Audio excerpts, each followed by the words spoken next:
I call Brett Hudson. Thank you, Mr Speaker. It's a pleasure to rise in support of the Trade, Anti-Dumping and Countervailing Duties Amendment Bill in its first reading.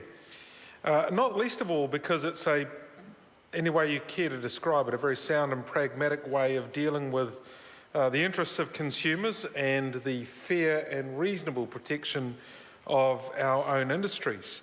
As a small and trading nation, Mr Speaker, we understand how important it is for us not only to sell to the world, but as some members opposite in recent times over other trade discussions seem to have failed to comprehend, it's important that trade is a bilateral thing and that we are purchasing, we are importing from other nations. It's important that we meet our responsibilities under the World Trade Organization agreements we are party to.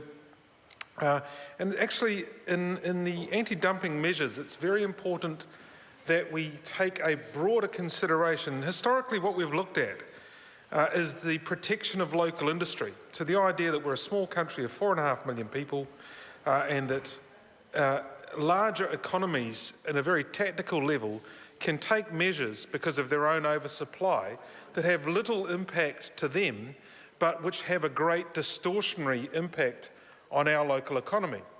In the short term, Mr Speaker, if we allow that to happen, what happens in those instances is those companies are able to dump, to offload the excess supply they have.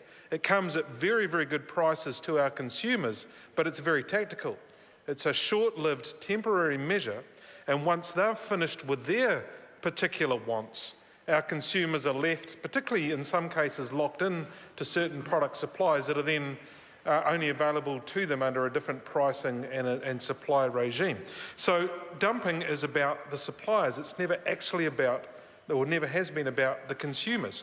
So the measures we have had in place are not only reasonable in the context of protecting mainly our own industry, but also our own consumers, while living up to our responsibilities under the WTO. There is always an instance or a regime, Mr Speaker, we might consider that the rules, anti-dumping rules we have had in place don't meet the prevailing conditions in New Zealand. The example that I think both sides of the House have used, certainly the Minister did in his speech, was around housing. And it's been the position and remains the position of this government that the issue with the housing challenge in New Zealand is one of supply. It can be dealt with mainly in the primary areas of freeing up land, of reducing time and cost for consents to create new developments, in making sure that we have the skills available to build those houses, to deliver the supply, and, Mr Speaker, in ensuring that the materials available for those developments are affordable.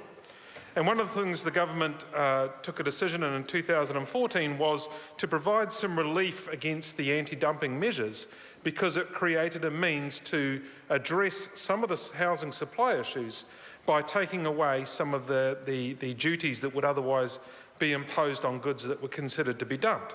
What this bill does, Mr Speaker, is take that very sound approach and work out how can we pragmatically employ this on an ongoing basis in this country, where we can make sure we take the right steps to protect our consumer industries, the right step in the case of housing to ensure that we can support the sort of supply we want to see, but still have the ability to protect our own local interests. And that's precisely, Mr Speaker, what this bill will do if it is enacted.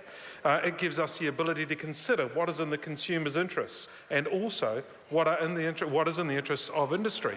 And if you take the balance between those two, then we can create an almost perfect storm, particularly in housing, where we're ensuring that the materials are available freely and at a good price, while not destroying our own local industry and seeking to deliver the objectives we have, which particularly in housing is to make sure that we have the right supply to meet the growing demands in New Zealand.